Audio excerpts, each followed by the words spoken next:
श्रीराम समर्थ. प्राध्यापक के. बेलसरे लिखित सद्गुरू श्री ब्रह्मचैतन्य गोंदवलेकर महाराज यांच्या चरित्रामधील पुढील भाग आहे.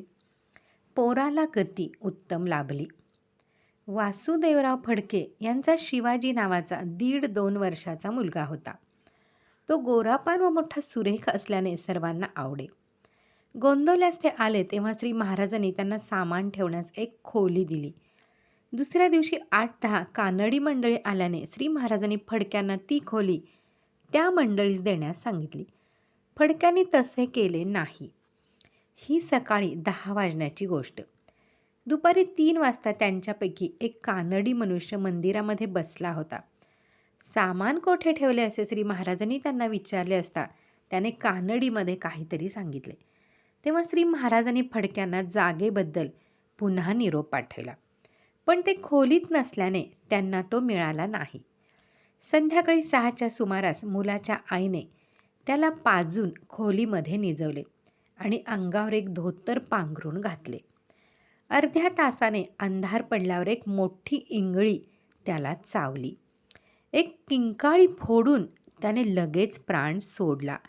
सर्व मंडळी आली व त्या इंगळीला मारून टाकले.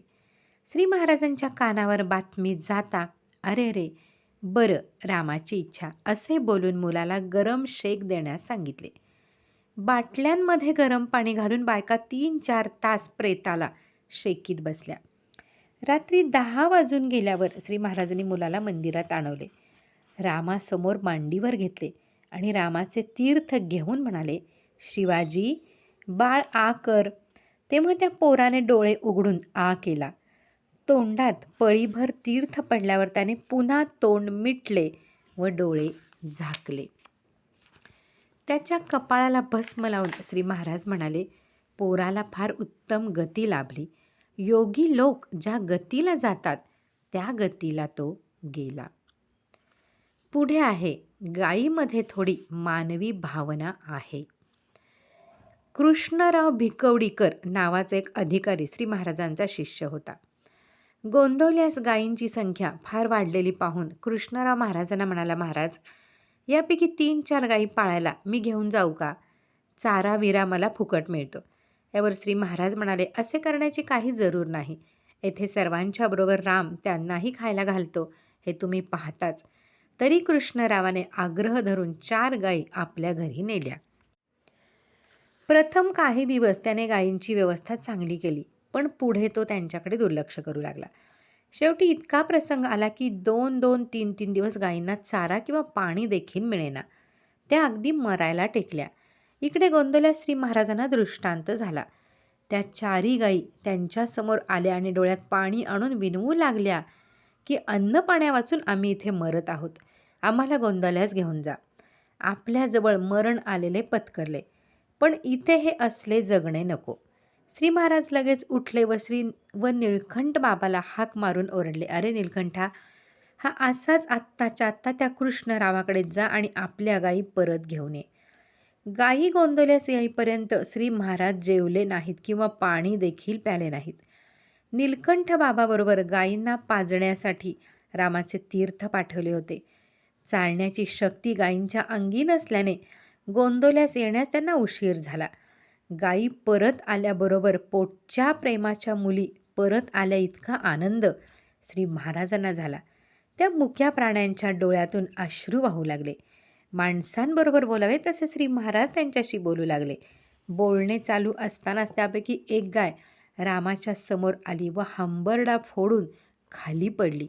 अरे अरे असे म्हणून श्री महाराजांनी लगेच तिचे डोके मांडीवर घेतले व तोंडात रामाचे तीर्थ घातले. तिचा प्राण चालला होता म्हणून सर्व मंडळींना मोठ्याने नाम घेण्यास सांगितले. गाय मेल्यावर श्री महाराज म्हणाले, जनावरांपैकी गायीला विशेष महत्त्व आहे. ती दूध देते, शेतीला बैल पुरवते, खत देते, हे सर्व ठीकच आहे, परंतु गायीमध्ये थोडी मानवी भावना आहे. इतर जनावरांमध्ये ती क्वचित आढळते. गायीवर आपण प्रेम करतो हे तिला कळते. भगवंताला देखील ती प्रिय आहे. पुढे आहे, विलक्षण नाना. श्री महाराजांचा एक अति गरीब शिष्य होता. त्याला एक धाकटा भाऊ होता. त्याचे नाव नाना. घरच्या अडचणींमुळे श्री महाराजांनी नानाच्या भावजईला बाळंतपणासाठी गोंदवल्यास बोलवले. तिच्याबरोबर नाना पण आला. श्री महाराजांनी कौतुकाने तिच्यासाठी डिंकाचे लाडू करवले. नाना रोज भावजईजवळ लाडू मागायचा. 2-3 दिवस तिने एक एक लाडू त्याला दिला, तरी त्याची तृप्ती होईना.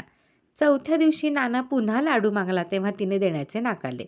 आरडाओरडा करून लाडू मिळत नाही हे पाहून नानाने आपले धोतर फेडले आणि लाडवाचा डबा दे असे ओरडून तो अगदी नागवा तिच्यासमोर उभा राहिला. ती बाई इतकी घाबरली की लाडूचा डबा नानापुढे टाकून ती श्री महाराजांच्याकडे पळाली. त्यांना पाहून ती एकदम रडू लागली. सगळी चौकशी करून श्री महाराजांनी भवानरावाला बोलवलं आणि सांगितले, अरे त्या नानाला पोटभर जेवायला घाल आणि लगेच कोरेगावच्या स्टेशनावर पोचवून ये. काय करावे, मी त्याला कितीतरी शिकवून पाहिले, काही उपयोग होत नाही. रामानेच अशा माणसाला तारावे. भवानरावाने येऊन पाहिले तर नाना तसाच नागडा मजेत लाडू खात बसला होता. चांगला दम दिल्यावर तो मुकाट्याने उठला, धोतर नेसला आणि जेवून निघून गेला. पुढे आहे नियम पाळण्यास कृपा लागते. अण्णासाहेब कुबेर एकदा मला काहीतरी नियम सांगा म्हणून श्री महाराजांच्या मागे लागले आणि त्यासाठी सारखे सतावू लागले. श्री महाराज म्हणाले की नेहमी भगवंताचे नाम घेणे हाच सर्वोत्तम नियम आहे, मग आणखी निराळा नियम कशाला हवा. पण अण्णासाहेब म्हणायचे की जीवनाच्या प्रत्येक क्षेत्रात आम्ही नियम पाळतो, मग परमार्थामध्येच नियम का नको. त्यावर श्री महाराज म्हणायचे की प्रपंचातले नियम देहबुद्धीचे असतात, ते पाळणे सोपे असते. भगवंताचा नियम त्याच्या कृपेनेच पाळला जातो. मी नियम पाळीन असा अहंकार परमार्थात चालत नाही. अण्णासाहेबांना काही केले आहे पटेना. एके दिवशी त्यांनी श्री महाराजांच्या पाशी हट्टच धरला व वाटेल तो नियम आपण पाळून दाखवू असे ते म्हणाले. यावर श्री महाराज बोलले, शाब्बास, इतकी तयारी असल्यावर मग काय हो. रोज जेवायला पानावर बसल्यावर अन्नाला हात लावण्याच्या आधी 3 वेळा श्रीराम म्हणायचे. हा तुमचा नियम पाळला गेला तर राम दर्शन देईल. अण्णासाहेबांना वाटले की हा तर अगदीच सोपा नियम आहे. या संवादानंतर 10 महिन्यांनी अण्णासाहेब पुन्हा गोंदवल्यास आले. तेव्हा श्री महाराजांनी विचारले, नियम अजून चालू आहे ना. त्यांनी सांगितले की नियम नुसता चालू आहे इतकेच नव्हे तर स्वप्नात देखील त्याचा विसर पडत नाही. 8-10 दिवसानंतर श्री महाराजांनी सकाळी 10 वाजताच रामाला नैवेद्य केला. सर्व मंडळी पानावर बसली होती. जेवायला बसणार इतक्यात श्री महाराजांनी काहीतरी बोलणे काढले. सगळेजण लक्ष देऊन ऐकत होते. 5-10 मिनिटे बोलून श्री महाराज थांबले आणि फार वेळ झाला, अन्नगार होते आहे असे म्हणून सर्वांना जेवायला बसण्याची त्यांनी विलक्षण घाई केली. सगळेजण जेवू लागले. त्यात अण्णासाहेबही होते. लगेच श्री महाराज त्यांच्यापुढे आले आणि म्हणाले, आता श्रीराम श्रीराम रात्री करणार का. श्री महाराजांचे हे शब्द ऐकल्याबरोबर नियमाची आठवण होऊन अण्णासाहेबांच्या डोळ्याला पाणी आले. दुपारी ते नम्रपणे म्हणाले, महाराज, माझी घमेंड जिरली. आपले म्हणणे मला पूर्ण पटले. आता माझ्यावर कृपा करा.